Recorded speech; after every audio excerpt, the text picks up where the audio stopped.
And so we have some of the former participants from X-Culture. Very good to see you. Maxim, we don't have your video. I'm not sure if you have a camera.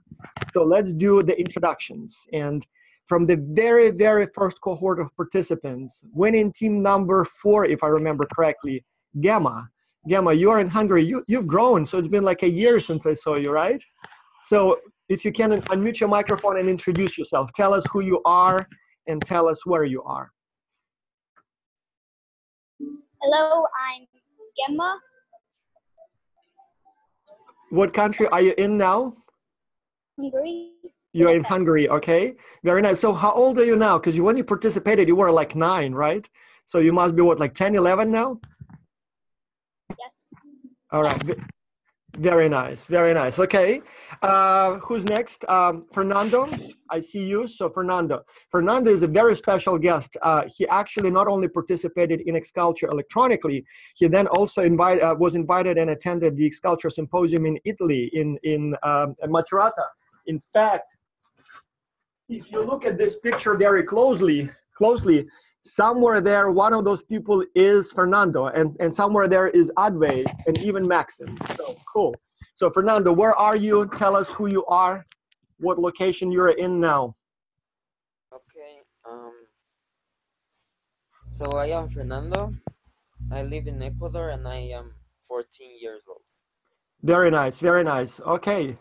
So, and I think we have one more panelist. I think must be Ojasvinn Raj. So, all right, Advay, your turn.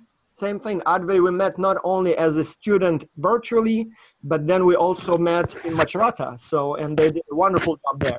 So again, somewhere there, I don't know which one you are, but somewhere in that crowd, you guys are there. Go ahead. Hey, I'm Advay. I'm currently in UK. I'm 13, so yeah. So you're in UK, all right, very nice. What city are you in again? London. In London, okay, yeah, very nice. Okay, I see Maxim and I see Ojasvinn Raj. Maxim, can you do your introduction? Yeah, so where are you? And you're using, I see, a phone and the computer, very nice. So when did you participate and where are you located? So I participated last semester. I'm in the United States, Greensboro, North Carolina. Very nice, very nice. So you guys have grown so much. I haven't seen you for a while.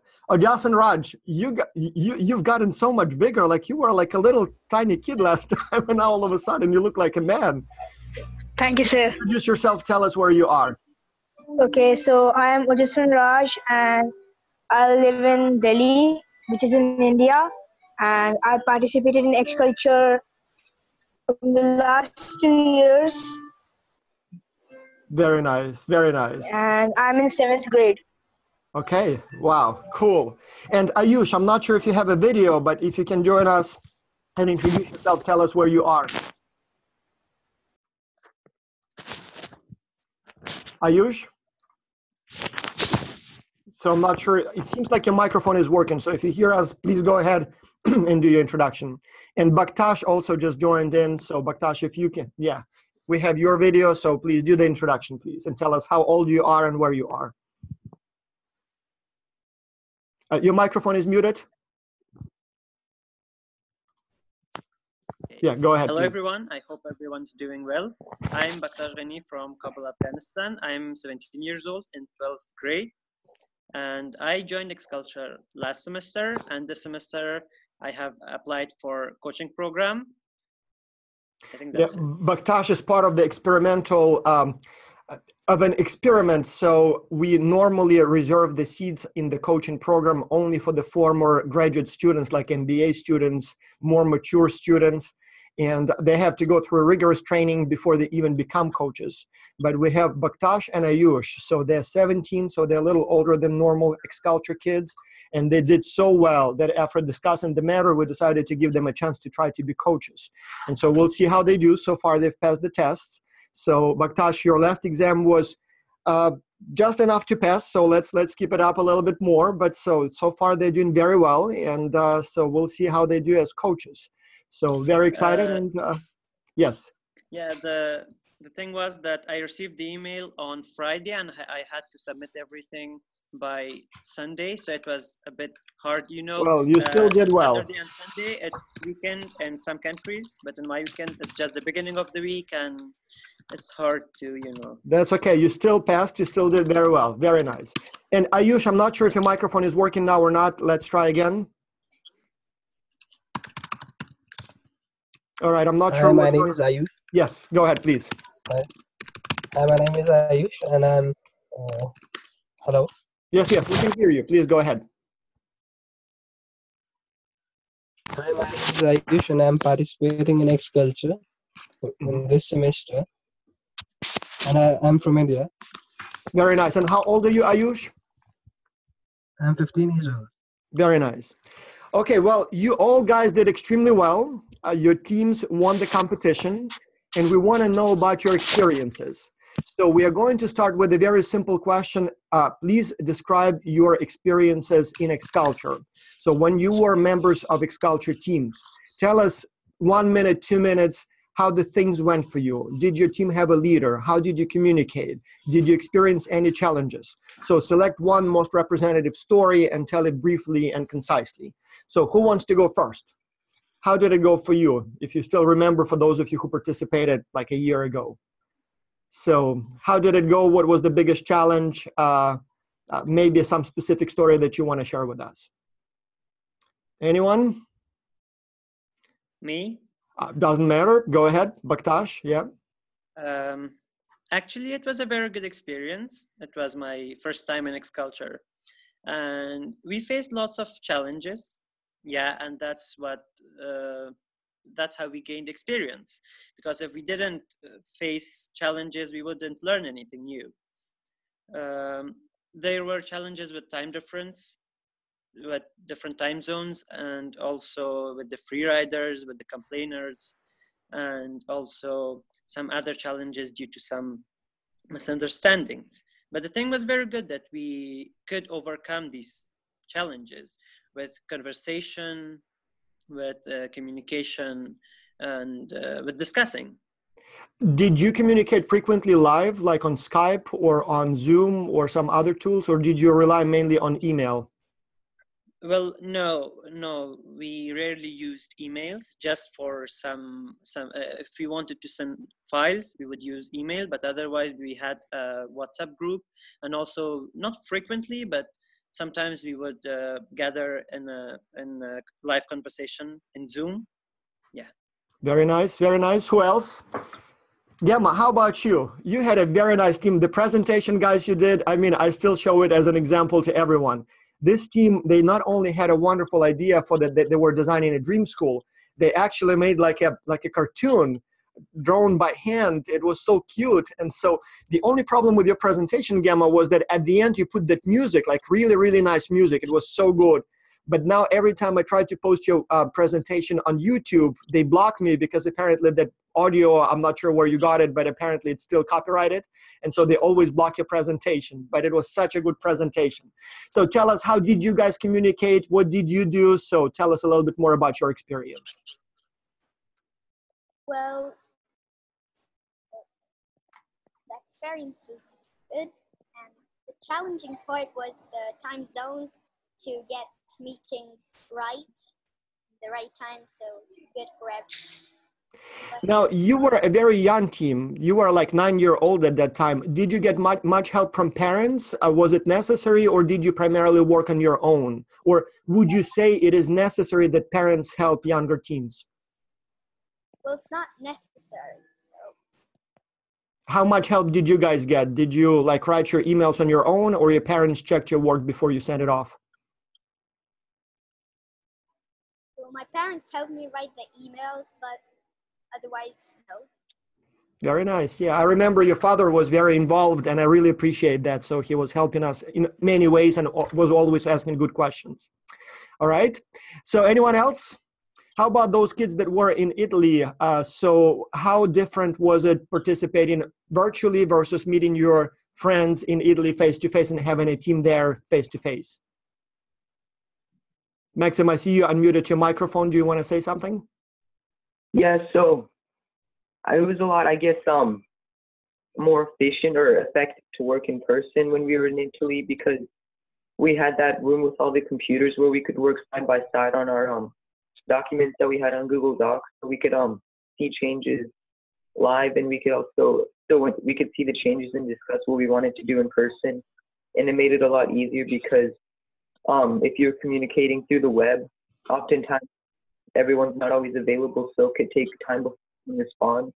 Not even the time zone differences, it's just by the time someone responds and by the time you see their message, it might have already been a long time. So it's just a lot easier to when everyone's in the team, it makes it a lot more efficient to work.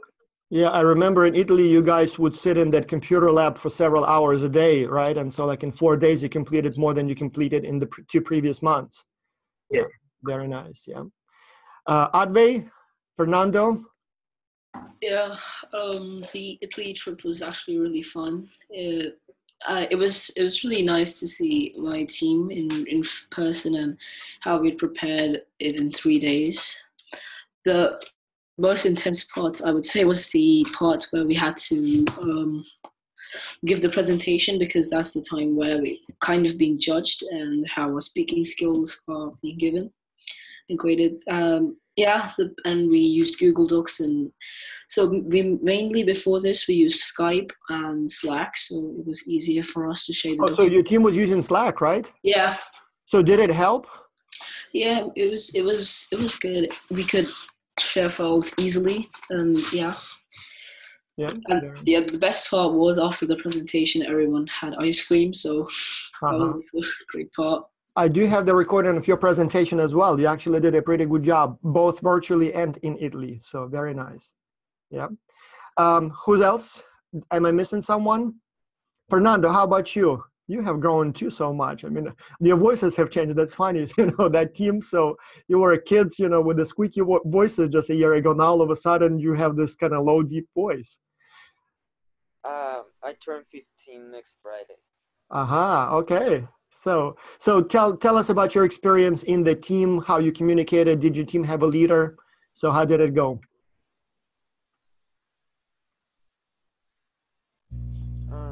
My team didn't have a leader because we thought we should be more like open-minded. How frequently did you communicate with your team guys? We had a group in WhatsApp, so we talked there, but it was very difficult to make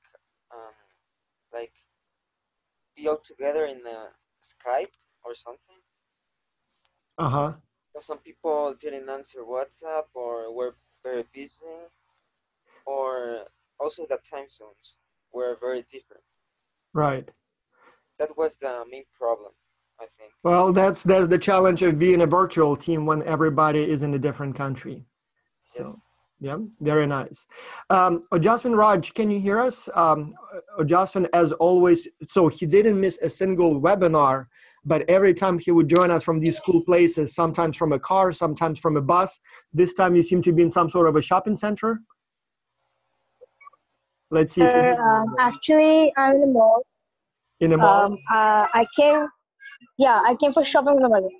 All right. Okay. Well, tell us briefly about your team, because you also guys were like 10-year-olds at the time when you participated. How did you communicate? Did you get much help from the parents? So tell us briefly about your experience. Actually, it was not a good experience last year, but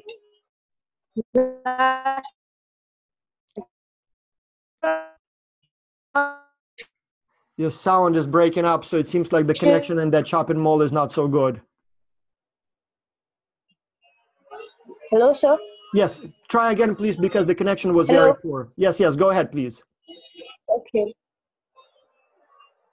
Okay, so last year was not a good experience as not all the people were working in the team, and me and Harsh were doing the main work, and only another girl in the team, I didn't think I remember her name. She was doing a bit, and the others did nothing in the work.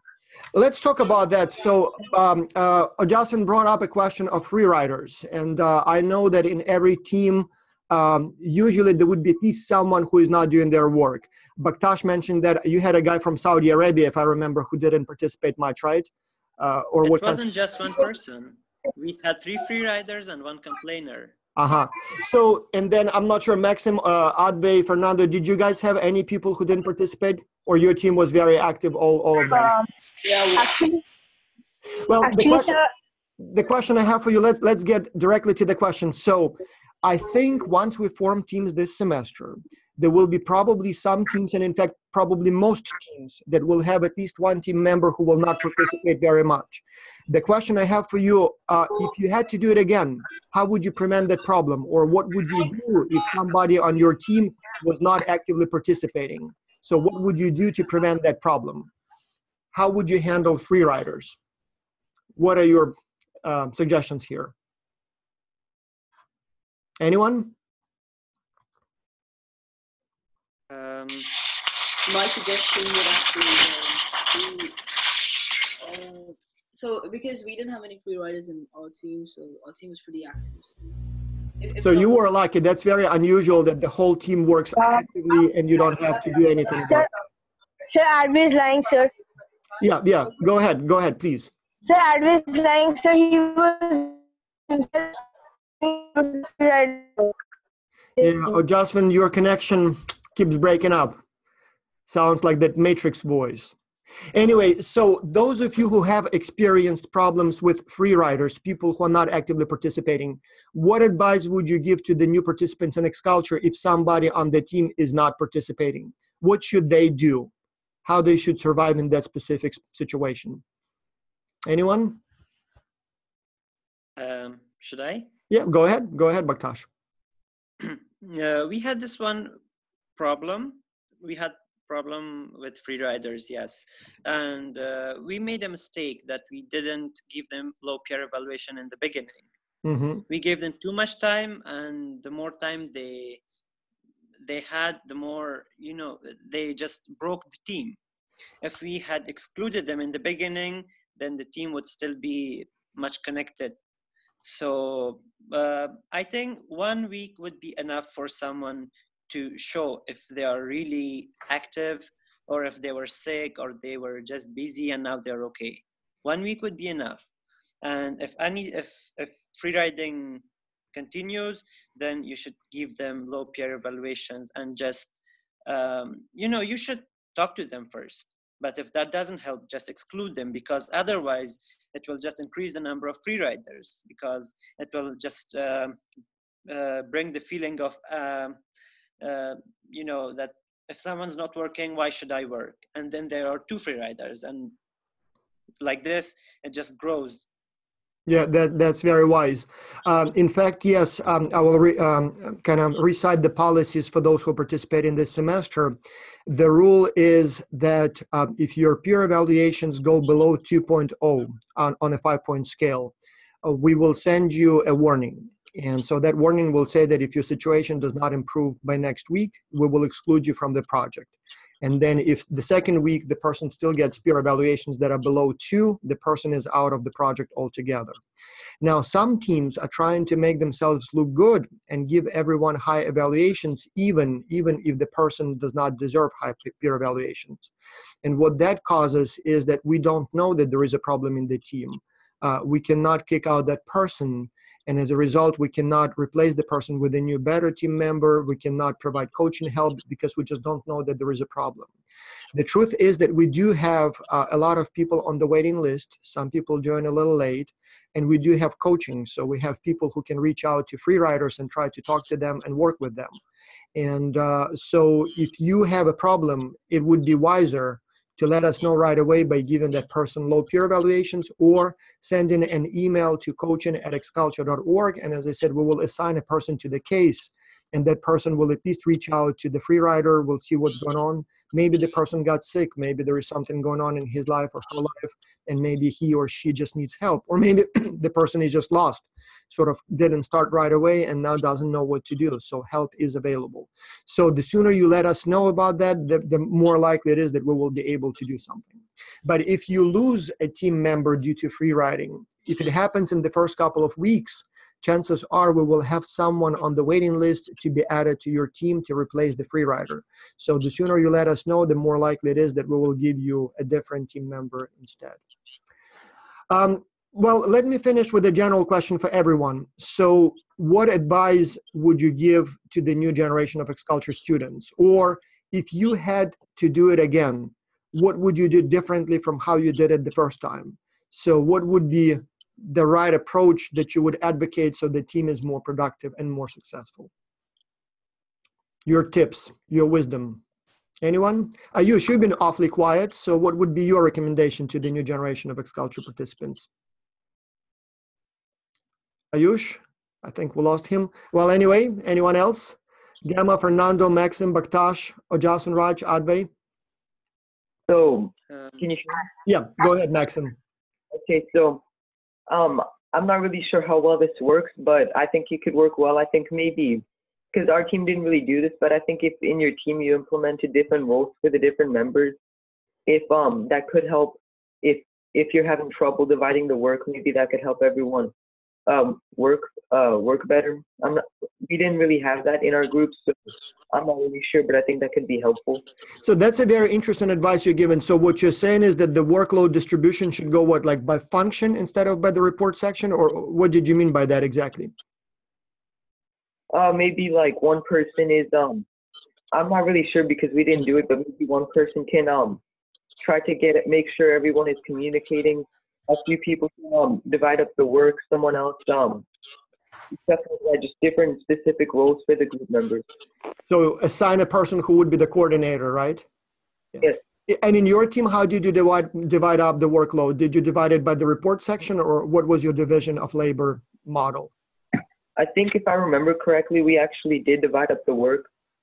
We did have different people do different parts, but I think if you have a large group where it's a lot of people in your group, because I think we didn't have that many. I think if it's a really large group, that can help a lot. Okay, good to know. Yeah, that's actually very good advice to have an appointed maybe team coordinator, and maybe somebody will be the copy editor. So this way it will be everybody is responsible for a particular section of the workload. So that's very good. What other tips you would have for the new generation of X-Culture students? Anyone? I had an advice that I think I should have done last night. Yeah, go ahead, Advay. My advice would be to, when you actually it's gonna be that if it's possible because of the time zone differences, try to work together. So because together you can get more ideas from the other person, which is good for your team. Even though like the time zone differences may be like 6-7 hours, but if you can try to skip you one time, so you could just all go through together of what you've done. So that's gonna be like a good thing. Actually, Advay, you are giving a very good advice. We did look at the data, and the teams that did have at least one live Skype call or Zoom call and got to know each other and had a live conversation, they actually do better. So that's a very good recommendation. And yes, I would also say try to have live meetings, if not regularly, then at least once in a while. Yep. Anyone else? Me. Fernando, please go ahead. Please, Fernando. Yeah, I think we should like give everyone a part to do in the whole project, and have deadlines, and for people that like they think they have all the time, like a lot of time, and like their part is not like very extensive. I think we should have like deadlines that are not too long but not too short, for the people to work correctly in the groups, and also have like live meetings, because the is a very important part of the organization, I think, because my group didn't do these meetings very often, and the organization was like, I think, very poor sometimes because of the time zones. So I write in WhatsApp, and they are like sleeping, or now I am sleeping and they are writing. And I think we should be more organized with it. And I really like your recommendation regarding the deadlines. You're right, time flies, and many teams think, oh, we have 2 months to complete it, so we can take it easy. And then before they know it, boom, they have something due tomorrow and it's not ready, and they just rush and submit something. And then the whole thing repeats itself again and again and again. So time flies. So it's very important to have that meeting and then discuss, okay, so, hey guys, do you know that next week we have to submit this? Let's start working early. I would even recommend self-imposing deadlines earlier. Like if it's due on Sunday, let's agree that we will have our version ready by Thursday. And then if needed, we'll have a little time to finish it. So that's definitely very helpful. We have one more participant here, Sofia Taras. We see you back now. So can you introduce yourself, tell us where you are very briefly, and maybe if you have any recommendations for the new generation of X-Culture students. I'm Sofia Taras. Where are you? I'm in my room. No, but what country? Because everybody's somewhere else. In the United States. All right. So, Sofia, if you had to do X-Culture again, what would you do differently? Well, anytime I would have free time, then do the work, because don't put it off to the last second. Did you put it off much last time? Sometimes. So being more proactive helps? Mm-hmm. All right. Okay. Well, that I cannot argue with that. So very good. Baktash, did you want to share your words of wisdom? I think you started saying something. Yes, I would like to share something. Yes. First, about the leadership and the leader in the group. All right. If everyone's working equally, it's very good to just be teammates.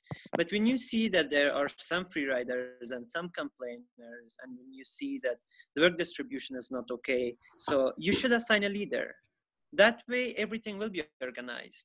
If you say that, okay, we are open-minded and we don't want any leader to tell us what to do, you'll just probably lose time and everything. You won't be able to organize everything. So a leader can also do the work of a coordinator, and also he can be a very good help for the team. And also about it's not just about the it's not just about the report. I don't think X-Culture would be about winning or losing. For once, we should forget it and focus on learning. We shouldn't think of losing and winning. We should focus on learning. So that's how we will learn. If you didn't win, it's okay, but you should learn. And the thing is that wise words for us, the teachers, we do value the process more than the outcome. So to us, yes, the report that the teams will write are important, and we want them to be as high quality as possible. But the truth is, we see more value in the process of you working with people around the world, getting to that report. And we value that even more than the report itself. So the learning that you gain through the process is more important than the final product that maybe will let you win the competition. Having said that, we'll try to do as good a job as possible, but it's like the Olympics. Participation is more important than winning. Yes, and if you knew everything in the beginning of the semester, and you made a very good report, but you didn't learn anything, then you weren't much successful. But Right. If you didn't know anything in the beginning and you learned a lot in the process, but still you couldn't win, it's okay. You were successful. The semester helped you. Yeah. And that's what it should be. That's the important part, that you learn.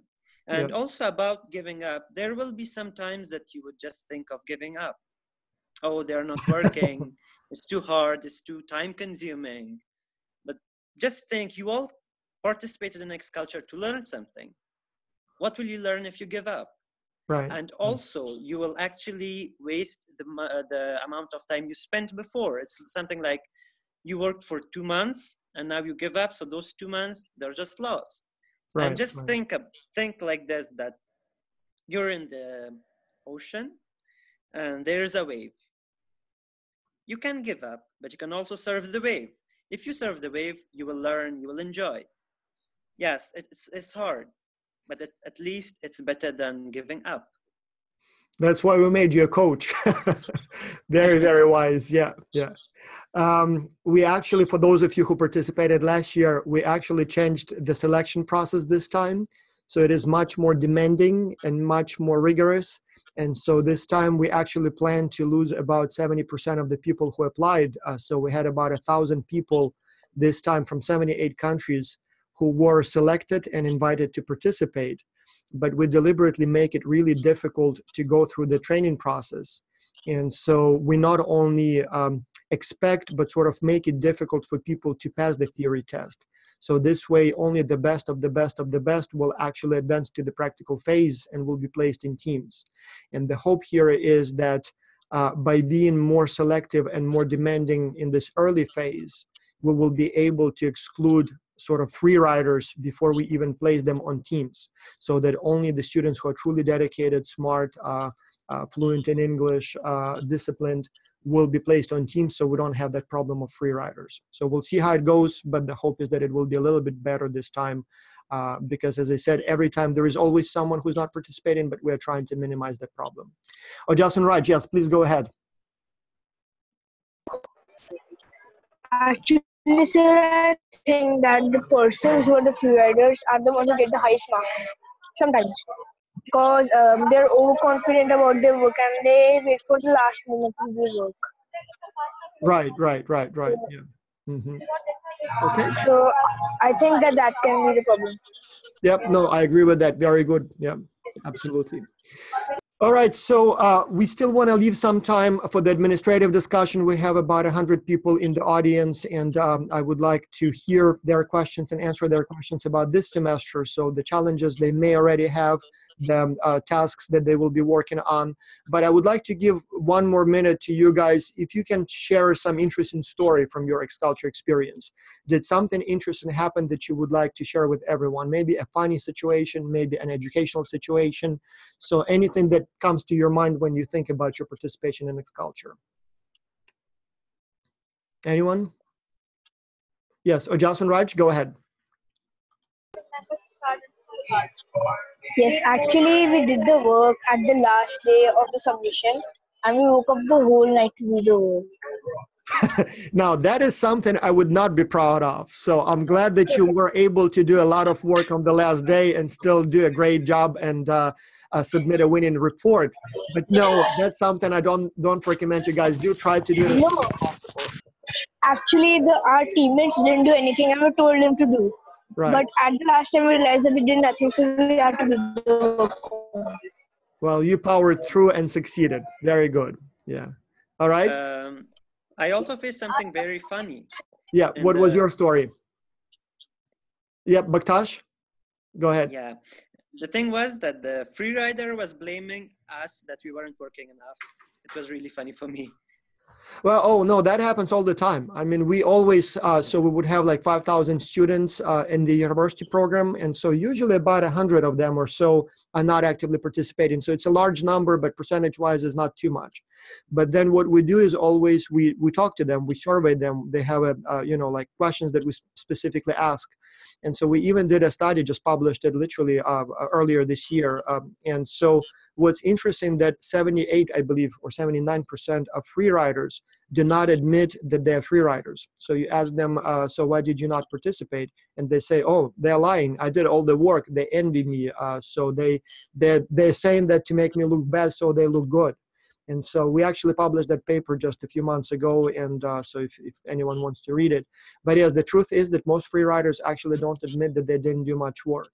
And so I'm not sure if it's human nature or if it's trying to save their own grade or something else. Or maybe from their perspective, maybe they actually did try and something didn't work, and so they know that they tried, but you don't see it.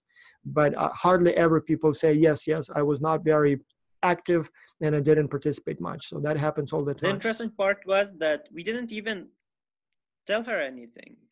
Yeah. It was just like we were in the middle of a discussion. We were discussing about marketing plan or something like that. And suddenly she was like, you don't do anything.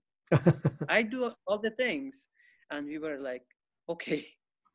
Well, another thing I would like to say to that is, as I said, that it could be not because people are bad or lying.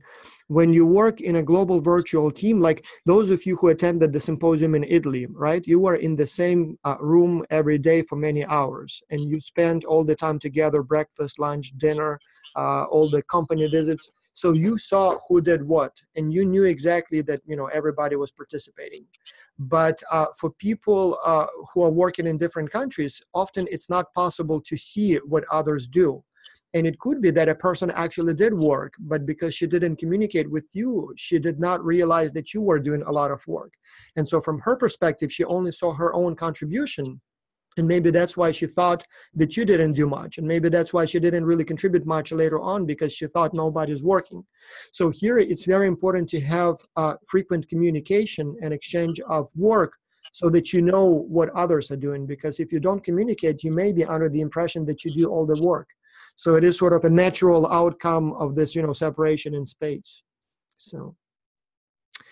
All right, well, thank you so much, everyone, for being here. Really nice to see you, Advay, Ayush, Gemma, Baktash, Fernando, Maxym, and Sofia. I see left. I know Maxym has something, like some classes this weekend, so probably he had to leave.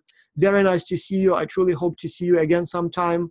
And obviously, you are all invited to Canada, to Calgary for the symposium. So if any of you want to come, let me know. We'll see how we can help you with the travel and everything else. And so hopefully we will see each other at least in the virtual room, and if not, maybe even face-to-face at some point. All right. Okay. Well, thank you so much. So let me go then. So I'm going to remove you as panelists for now. If you want to stay, please stay, stay with us. But I would like now to go to the questions from the current participants. So if you guys have any questions, please put your questions in comments. And if you want to ask your questions live, you can always type your question. Raise your hand and I will add you to the panelist list. So this way we will be able to talk to one another. All right. So I have a question. So Kalina is asking when we are going to know if we passed the second test. So every time the cycle is the same. On Sunday, you submit your work. And then on Monday, we will review your submission, and it may take 2 days. And so on Wednesday, you will get the next email with the link to the next test. And that's when we will also give you the performance evaluation for the last week. So this way you will know how you did on the previous test, and you will get the link to the new test. As always, you don't have to wait until Wednesday when you get that email to start working on this week's assignment. So you can always start preparing. You have the materials, they will appear on Monday. So you have the materials and you will be able to start preparing for the test. It's just the test itself you will see on Wednesday, and you will have like 5 days to complete it. So, but yes, in that email, there will be a review of your performance. It may take us a little time because some of your work is multiple choice questions. So those results we get right away, but some work we need to literally, like the videos that you submitted last week, it takes time. So we got hundreds of those videos. It takes time to review them, to evaluate the quality of your English presentation. This week you will be also submitting some open-ended questions. So it does take some time, and so it will be about Wednesday when you see your results. Now, Mehak is asking, is there any way by which you assess team members? I'm not sure if I understand your question correctly, but if you're asking how we form teams, the process will be the following. So you will take all four theory tests, and we will look at your performance each week. As you know, you have to get 80 or higher on the exam to advance to the practical phase. So if your performance is good on all four tests, you will advance to the next level, and we will be able to place you in teams, on a team, international team. If you will not do well, unfortunately, we will ask you to come back next semester and try again. If somebody messes only on one exam, has low evaluations only on one exam, we will look at the whole picture. So sometimes if you get, let's say, 70 on one exam, but your performance is very good on the other three, you may still be able to advance to the next level. So I guess if performance is a little below average on or a little below the threshold on one of the exams, we will see. So if you participated actively, it should be fine. But in any case, once we know who has passed the theory training. It will be March the 4th. We will place you on teams. And so the way we do it is, first we match you by age. So each team will be comprised of people of the same age, maybe plus or minus 1 year. So the kids will be with kids, older, more mature professionals will be with more mature professionals.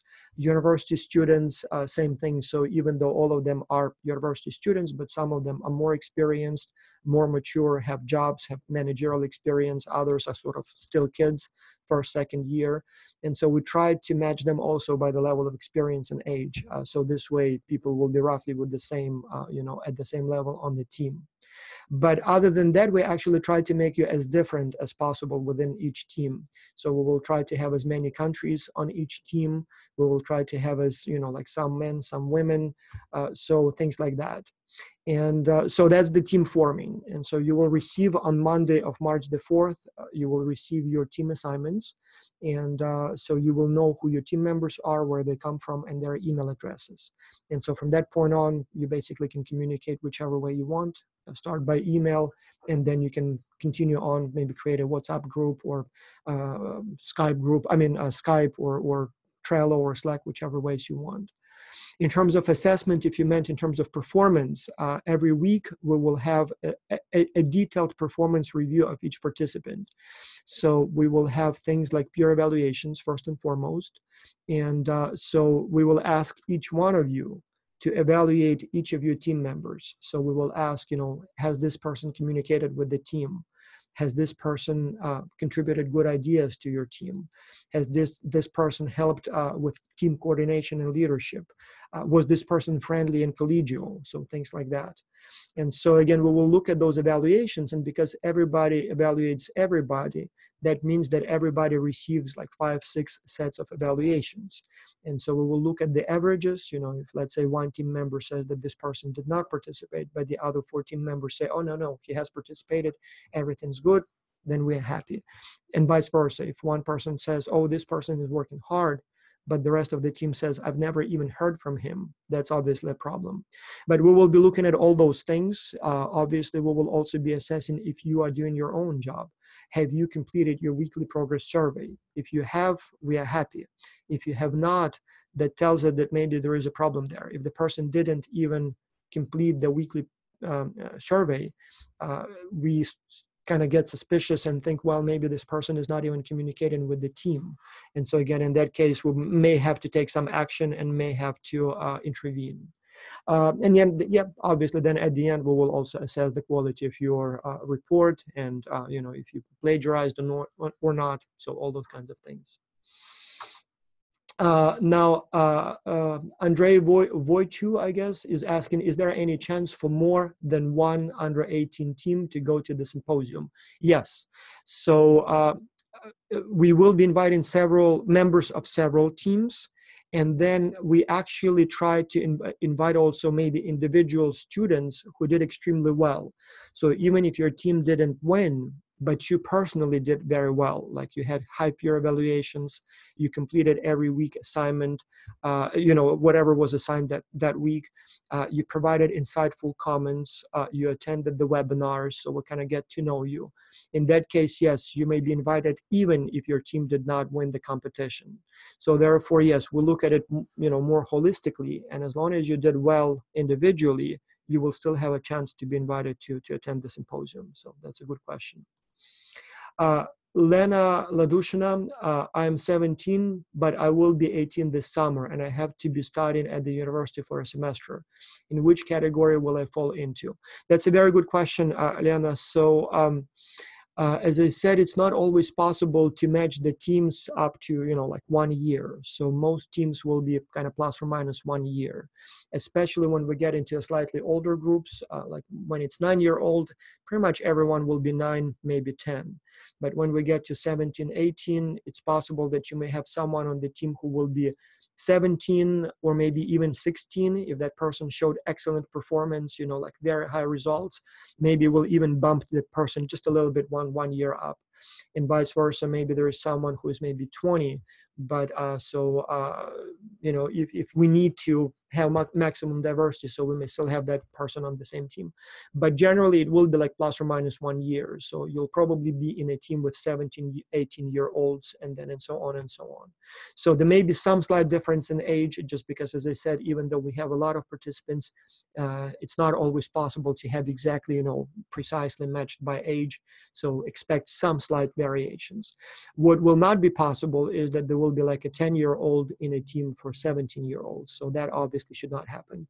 The only thing, and I would like, actually, that's a very important issue. So the only way we know your age is from the information that you gave us. And we've had in the past mistakes, like there would be 1 or 2 cases when the person provided his or her age incorrectly. So there were cases in the past when 1 or 2 people probably just clicked on their own number. And so instead of telling us that, the person is 11, the person said it's 17 or 14. And so in cases like that, we simply don't know. So we trust the information that you provide. And so mistakes could be made because of that error. And if they, become known, so the team tells us, oh, we didn't realize there was an error, we will try then to correct the error by moving the person to a different team of the specific age. Mehak, again, do team members assess performance individually? Very good question. Sometimes people complain that they personally work very hard, but the team for some reason is not showing very good performance. So they say, I'm excellent, I do all the work, I have a bad team, and that's why the team results are not very good. The truth is that most of the performance indicators we actually have at the individual level. The only thing that is really team level, so the only thing that is really about the team, is the actual final report. So the final report, yes, it's submitted by the team, and it's hard to say how much individual work went into it. But even there, on the report, on the title page, we will ask you to specify who did what. Like, what was your role? What section of the report did you work on? So what exactly did you do? How much exactly did you contribute? So even with the final report, it will be possible for us to see what you personally did, and then, kind of decipher that way your quality of work. But everything else is basically your own participation. Like, for example, very important weekly surveys. We want to make sure that you do your weekly work. And so you and only you can do the weekly progress survey. And if you do it, even if your team is, not performing very well, we know that at least this team member is dedicated, disciplined, diligent, and is doing the work week after week after week. Likewise, peer evaluations, even though your team is evaluating you, but they are evaluating you. So if you communicate with the team, you'll get a high number for that. If you are providing good ideas, you'll get a high number for that. So even though those are peer evaluations, but that's your personal performance. Somebody can say, oh, my team doesn't like me, and so I do all the work, but they give me low peer evaluations. I suppose in theory that's possible, but in reality, it's highly unlikely that someone is showing excellent performance and the team, like all 5 team members or 6 team members, tell us otherwise. So ultimately, as long as you personally do well, as long as you personally try your best, chances are we will see that right away. So it's extremely unlikely that you are working hard and your individual indicators of performance are low and the other way around.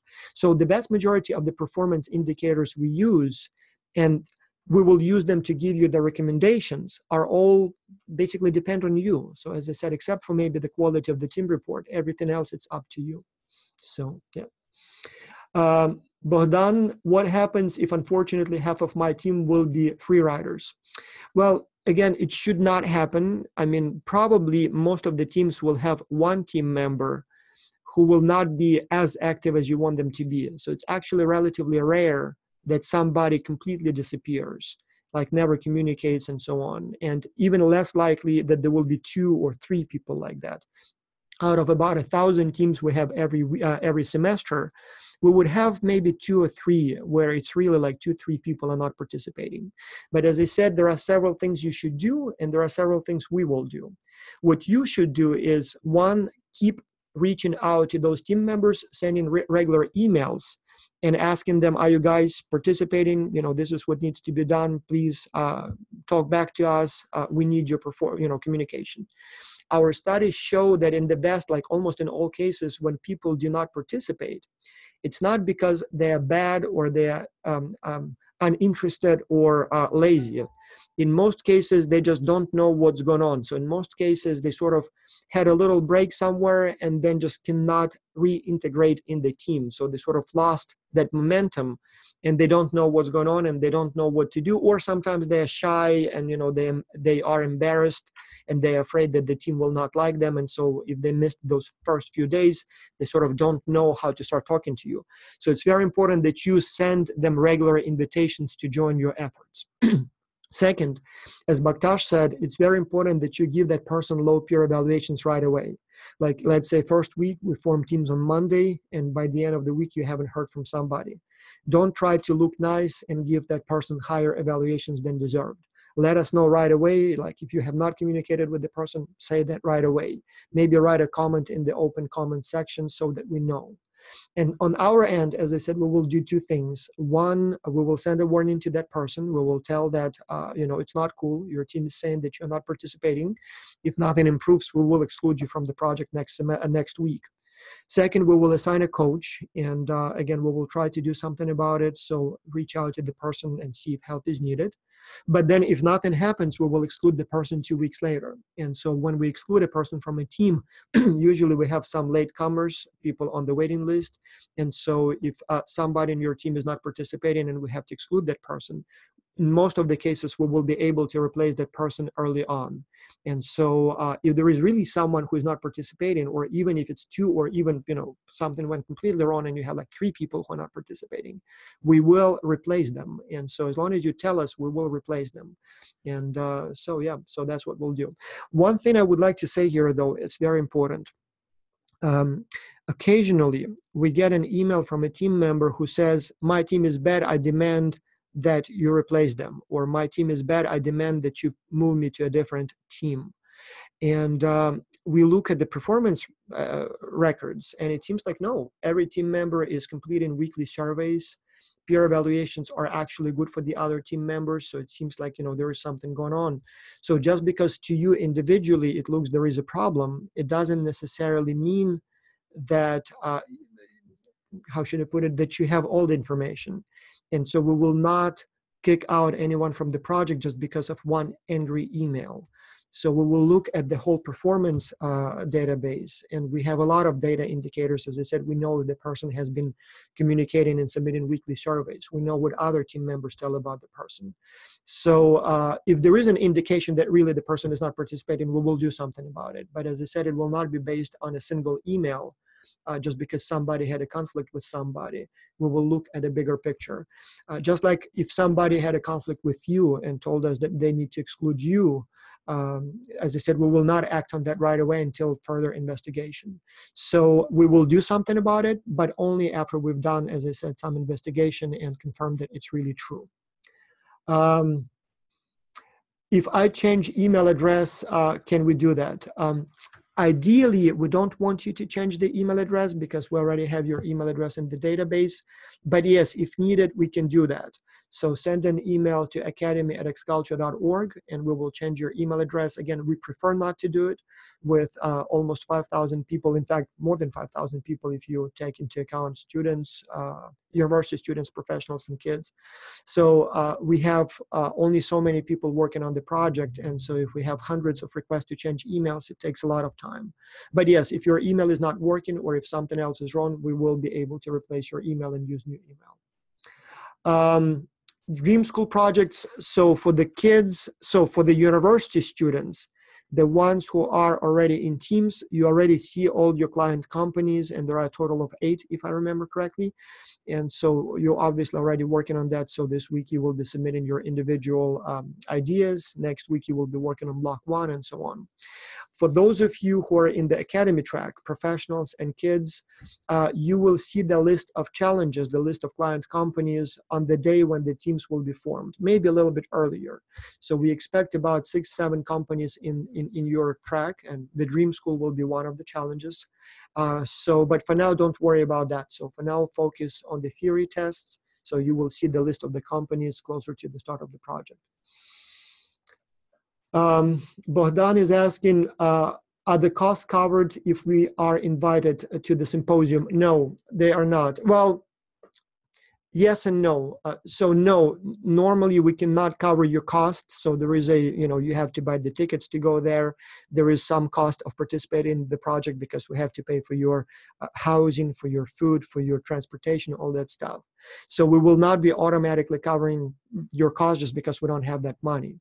But at the same time, we will have some travel stipends. So some students may receive travel stipends, especially if you did extremely well and you're coming from a developing country far away.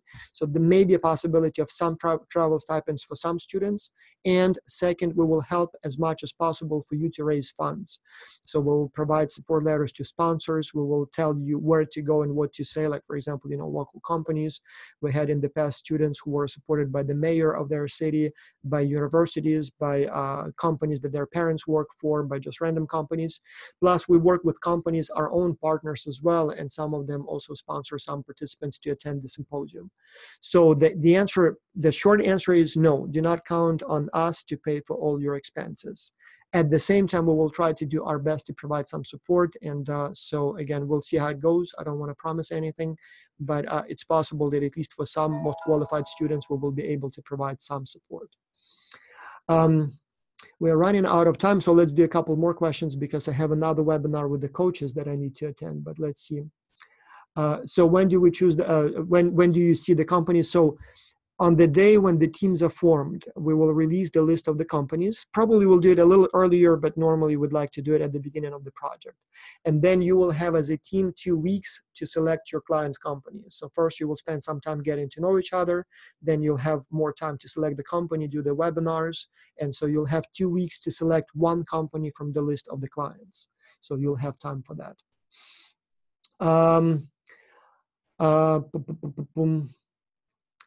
Lena is asking if she's 18, will she be in the professional track or in the kids track?